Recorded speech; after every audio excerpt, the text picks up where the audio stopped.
I think that sometimes the only reason I know the day of the week is because of these live tea times. When you're self employed and your kids aren't in school, it's like, what? I don't even know what weekends are. Um, so I'll wait for some people to roll in. Today I'm going to make a rebrew of my the Moonlight White aged cake that I had yesterday from Woo Mountain Teas. Doesn't look like much in that pot, but the really cool thing about the compressed tea cakes is that there's a lot of tea in here, and it still has plenty of like opening up and has lots of tea to give still. Hey everybody rolling in.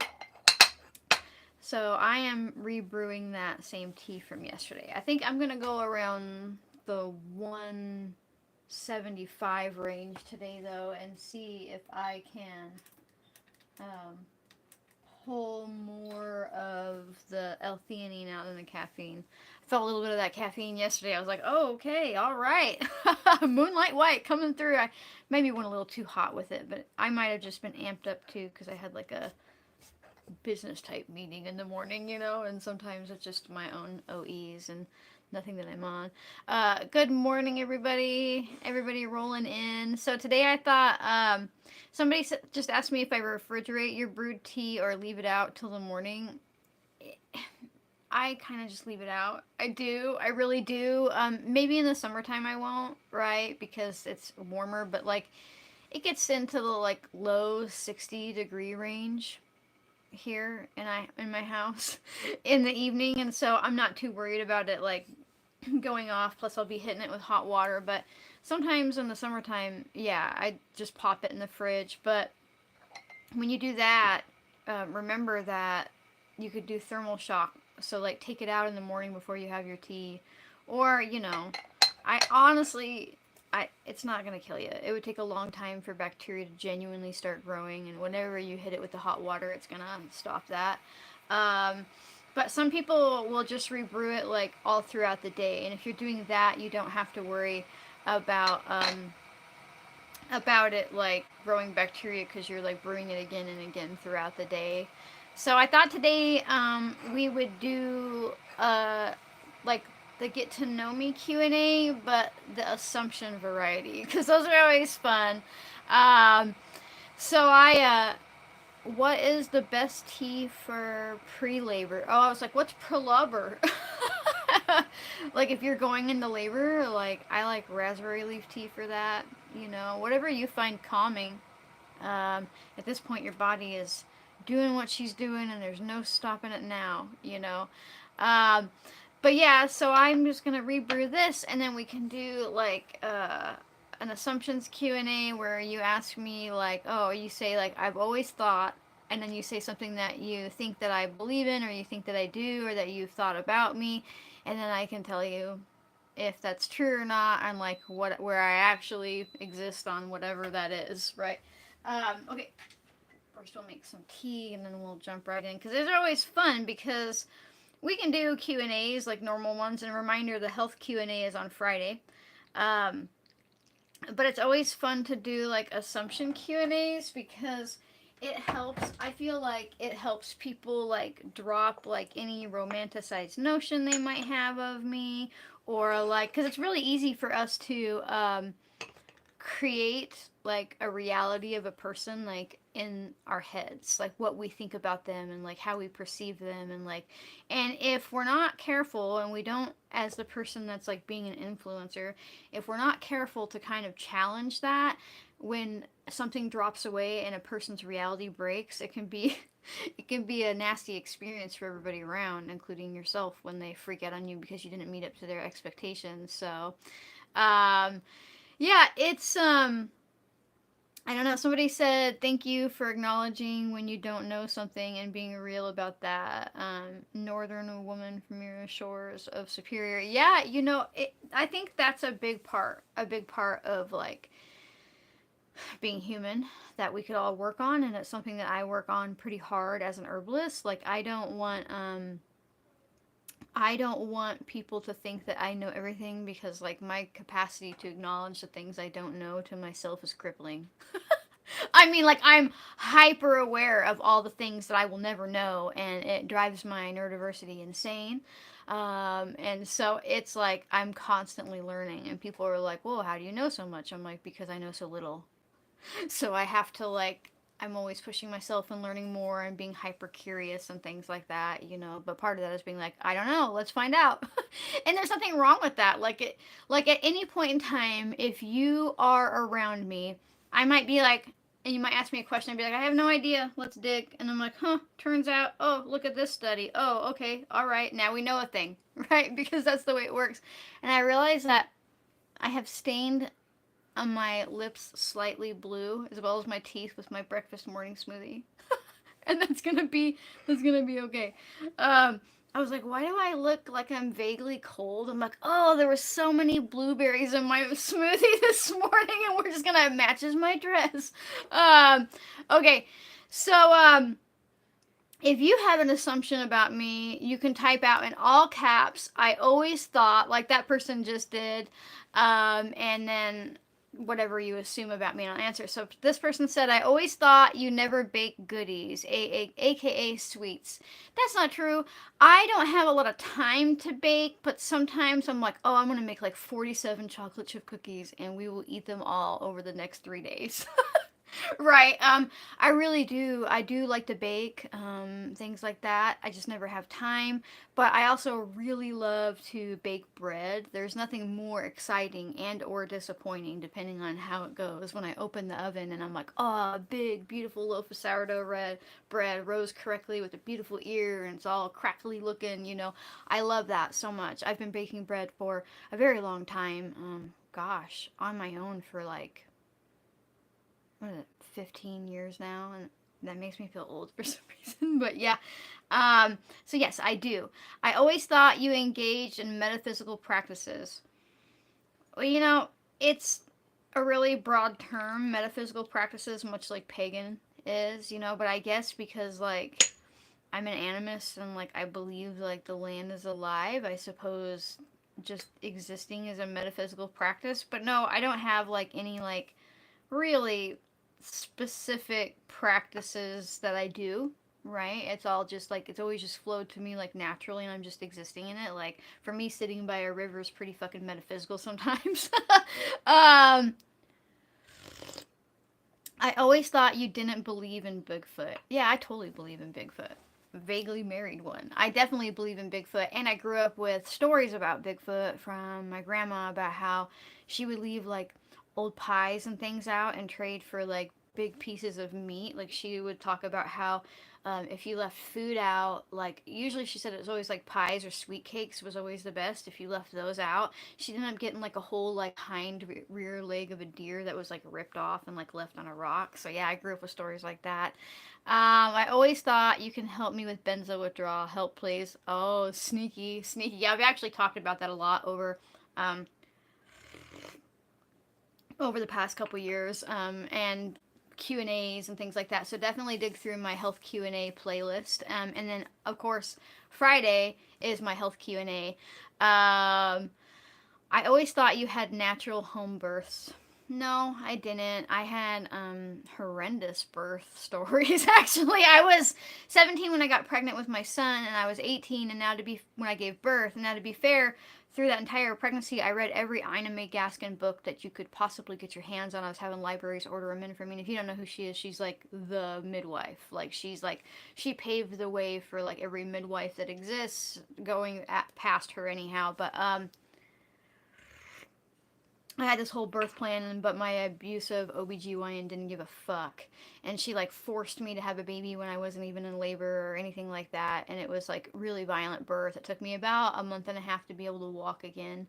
And then my daughter, I didn't give birth at home, but I pretty much gave birth by myself in the hospital room because they didn't believe me when I was like, the baby is coming. And they're like, oh, you got a while, dear. And I'm like, the baby is coming.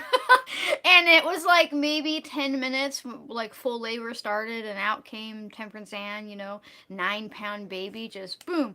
Right when my husband, it was my husband at the time, but it is now, right when he walked in the door, like right mid coming out of me. And I made a kind of joking, not joking thing to the nurse, being like, do I have to pay the doctor the rest must have, like, because we were on a payment plan to pay for the birth service, right? I'm like, she wasn't here. She did not come until the end after I'd given birth and everything, you know. Um, let's see. I always assumed, oh hell, I've watched and followed you so long, I don't have any assumptions either. That's fantastic. Let's see. Let me scroll up to make sure I didn't. No, okay. So, but yeah, I don't know. If I had another baby, and I'm not going to because I'm pushing 40, I would definitely give birth at home. I have big babies, and even my son. It was a hard birth, but he was a little over 10 pounds, and I gave birth in an hour. Like, from my dad's culture, we have big babies and we have them fast. It is crazy. Like, I looked like a toothpick that like swallowed a beach ball. I was huge with my son. I was just like, oh my god. I was like 6 months pregnant. And people were like, any day now, and I'm like, no, no, it's like 3 more months of this. You know, it was huge. Um, so April, I always assumed you would have a green thumb. Yes and no. I actually suck at houseplants. I just can't keep a thing captive. I don't know, like when I was younger, I think I did pretty well with houseplants, but now I don't know if I don't have the time or like the wherewithal, or I'm like, okay, I'll just let you die from your captivity. But I'm not very good with houseplants, but I'm pretty good at gardening. You know, as long as my soil isn't horrendous. But that's really what it is. If somebody is struggling to keep plants outside alive, I want you to give yourself a break because there's something going on with your soil, unless you're out there just like dumping fertilizer on it and like burning it and not reading directions and stuff. But most of the time, it's your soil that you're dealing with. Um, but somebody said I always assumed that your tats are random. Can you briefly explain? Yeah, I've talked about this in my get to know me videos and like things like that. But no, they're not random. They're part of like my spiritual beliefs, like cultural practice. They're part of how I physically pray when I'm by the water. Um, is my hair natural? Yes, my hair is all natural. It's coming up on 26 years of dreadlocks this year.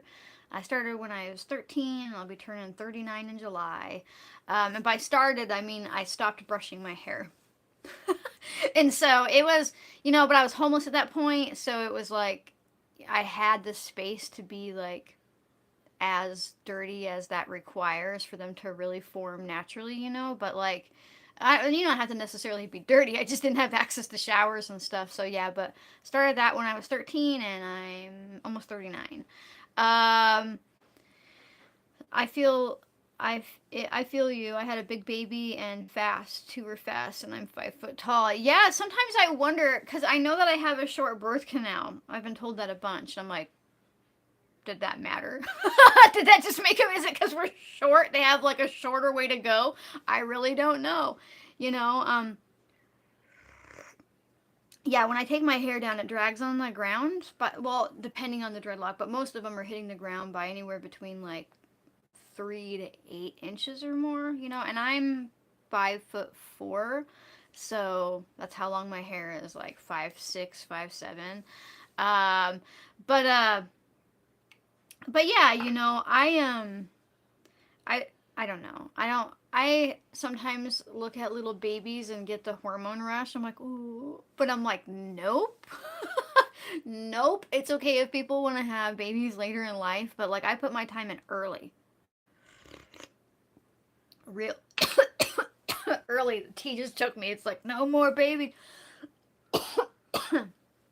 Plus, my youngest child is here right now moderating this video because, and she'll be 18 in a little under a year, and I'll be 40 by the time she turns 18, and I'm like, that is like, I'm like, nope, you know, and so you just kind of have to decide if you want to like put your time in early or put your time in later or like do the whole like spread out shebang, you know, and I'm like, well, it's crazy to think. I was talking about it to my husband the other day. So our son will be 21 in October, and I'm only almost 39. So I have been a mother for longer than I haven't been a mother in my life, you know. And so at this point, the next baby I hold will be a grandchild, and I hope it's in a good long while. I hope I got like another 5, 10 years under my belt before I hold up, before I become a grandma, you know. Um, but I'm not sure why, but I thought you had horses. I wish I had horses. There's a bunch of reasons that I don't have horses. I really love horses. They're one of my favorite animals. Um, but financially, they are a big old money pit.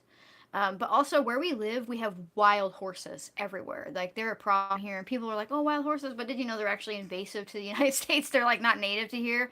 And they destroy a lot of habitat for, like, elk and stuff. But here, the wild horses, they're fucking assholes because what they do is they come and break down your fencing. Like if you just have normal farmer barbed wire fencing because you can't afford like the luxury of like big panel fencing, right? They'll come and break down your fences, let your livestock out, but most importantly, they'll steal your horses.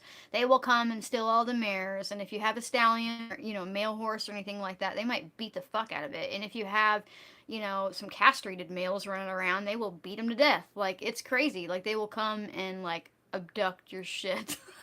And so it's super common. We'll see like the wild horse herd on the hill, and I'm like, oh, they got another one, and you can tell because it's got like a harness on its face, or like it's dragging a rope, or like someone's like, that's my horse. I haven't been able to get it back for a year.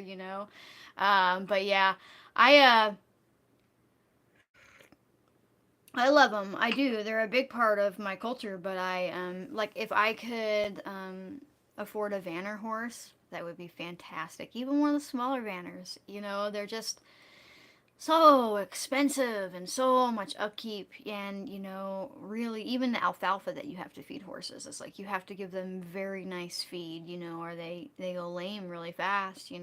I assume you don't use fertilizer and bug repellents in the garden. I do use fertilizer, but I would make it myself by just like putting some cow shit in some water, some weeds you cut down, and just letting it soak for like a week, and then you can use that as fertilizer.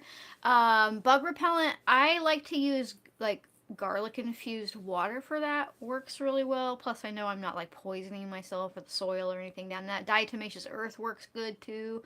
I'm not above using stuff to push insects off, but I actually have been pretty blessed where I'm at because at some point somebody planted oregano probably like 20 years ago and it went invasive. So there is oregano everywhere. And so I don't have a lot of bug pressure because the smell of the oregano keeps a lot of stuff away.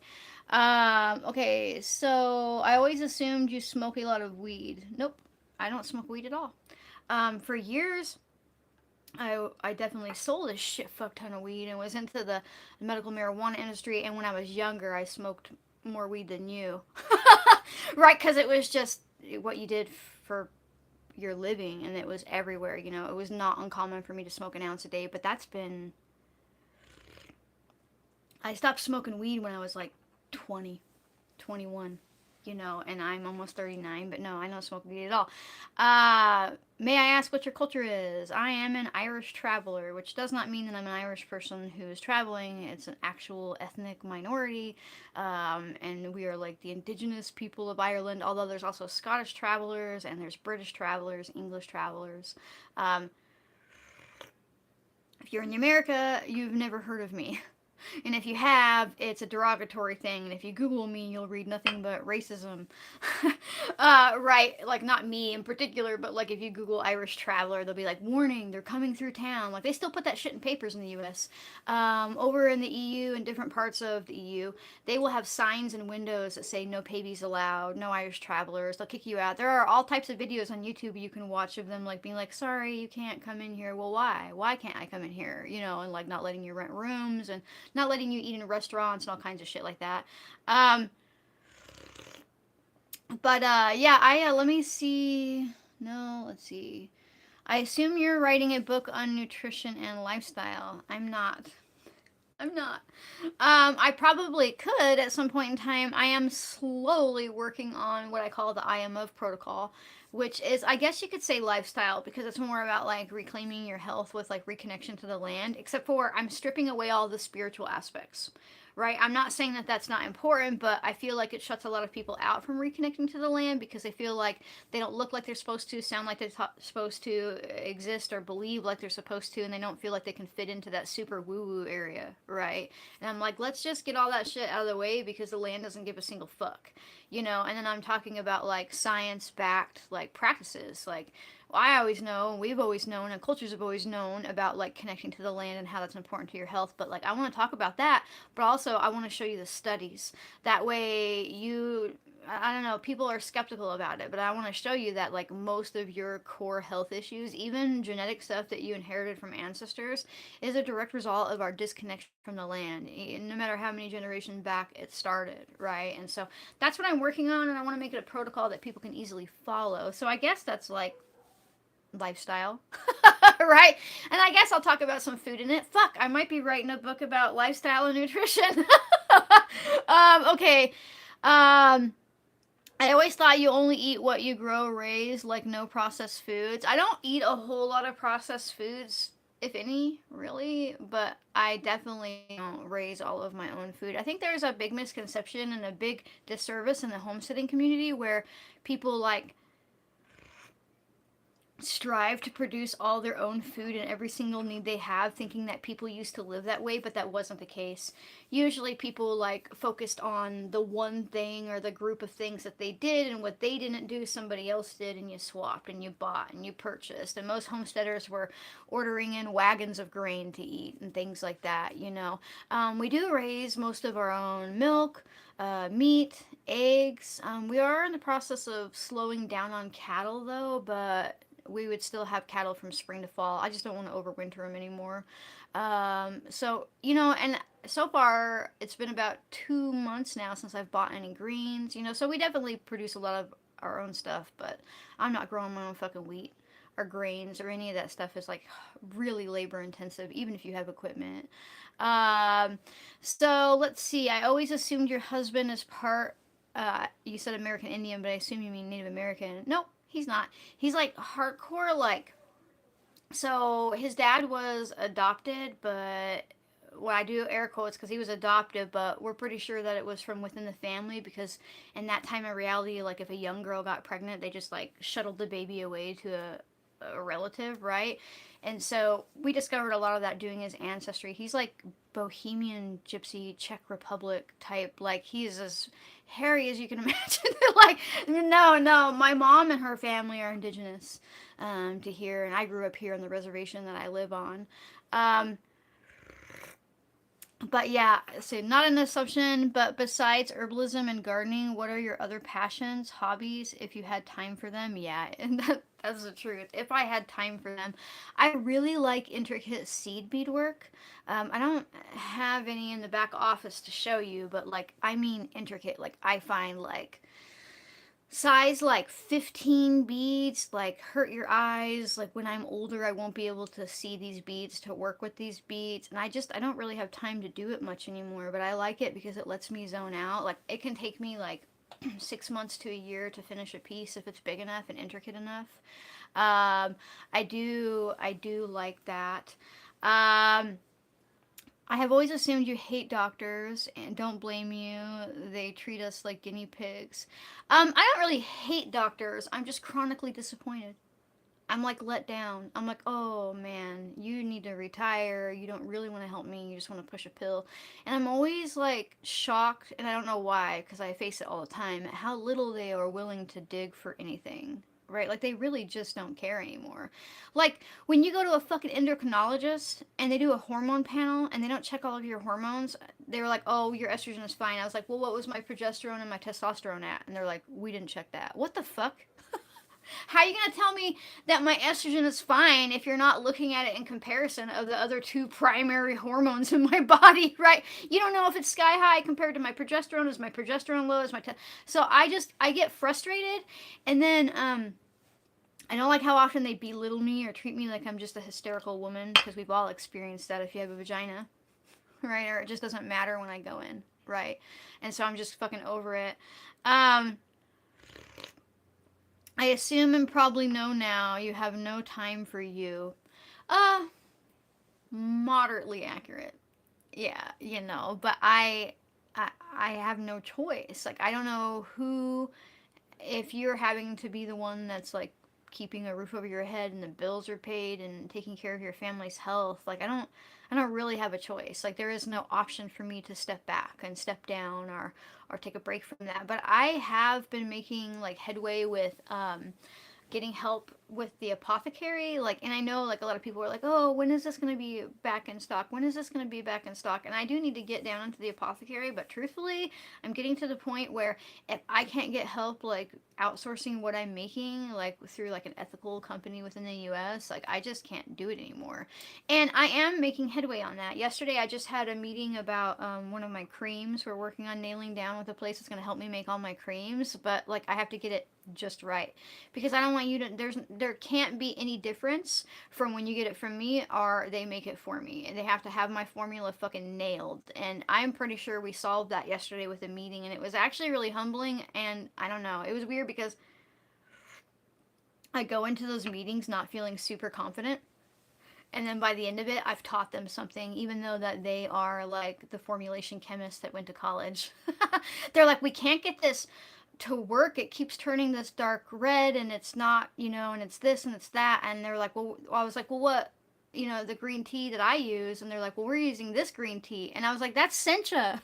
And it's like green tea, but it's super aged and oxidized. I'm like, that's why I'm like, the cream is turning red because you're using like an aged tea that has like a red color. Right? Like, did you not notice that when you were straining it? And I didn't say it like mean or anything like that. I'm like, that's sencha. That's not, I mean, it's green tea, but it's not really green tea in the way that it's like super oxidized. And they were like, oh. And I'm like, yeah, you need to use the one that I told you to use. I have always assumed you don't take advice, but take an hour for yourself, please.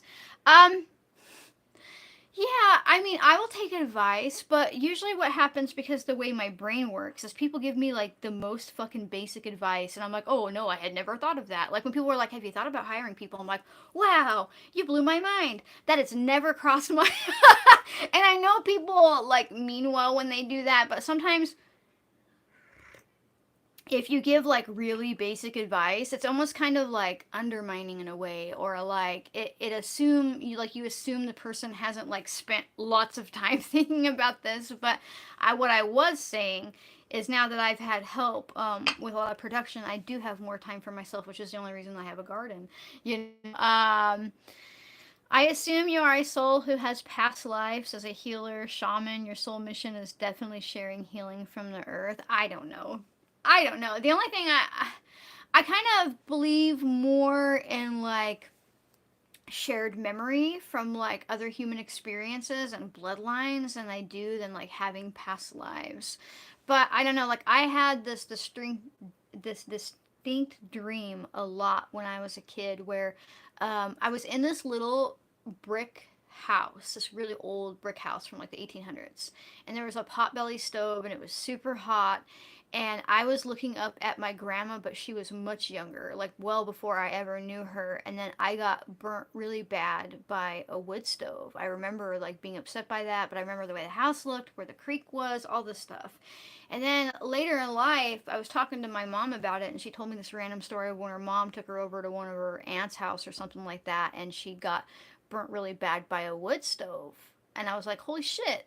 And so I don't know, like, but that was like my mother's memory, right? Like that was like something that my mother had experienced. And so I'm more of the mindset that like we inherit like memory in the same way that an elephant does, right? An elephant can be put on the savannah or wherever, and it can walk directly to water because she remembers the memory passed down from her grandmothers. They've shown it can be like 5 generations since they've gone to that water hole, and they just go there because they remember. And I think that's more along the lines of what's happening.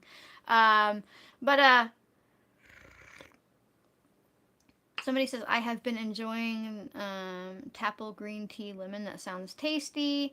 Um, yeah, your mother's memory and your mind sounds like epigenetics. I always say it wrong. But yeah, no, that's what I think. But when people think about past lives, I'm like, is it a past life, or are you just having a memory of something passed down to you? Right? I always assume you're younger than I am, 67. I always appreciate any help you share. I am definitely younger than 67. People, So my whole YouTube career, I've had people be like, I can't tell if you're really young or really old. And it's gotten better since I've gained weight because I know I looked really, really unwell for years, right? But I will turn 39 this July. My mom will be 73 this June. So you're closer to my mom's age than I am to yours in that way. I assume your happy place is in the woods by a creek with animal, plants, and trees talking to you. Pretty much, yeah. It's the only place where my brain is satisfied by the amount of stimulation I'm receiving.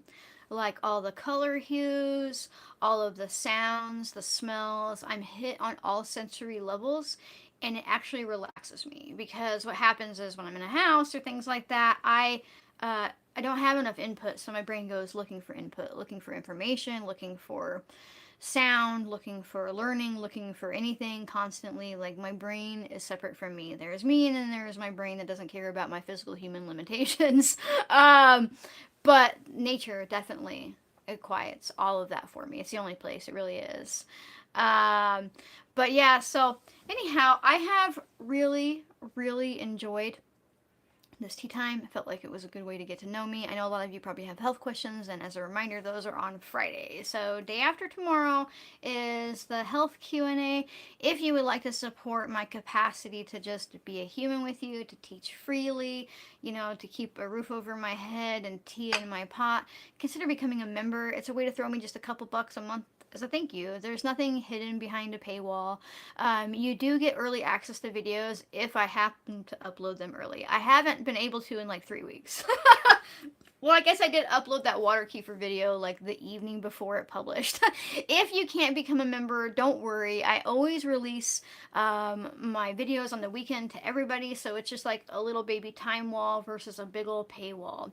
You can also support my capacity to do all this stuff by checking out my apothecary. I make all kinds of things. There's something for everybody, including all of my books, herbal supplements, you name it. I've probably got something to help you. You can use the one-time code TEATIME, TEATIME, to save 10% off of anything you'd like to call home from the shop. If you can't do any of that, or even if you can, it's super helpful if you like, comment, turn on notifications, subscribe, and share.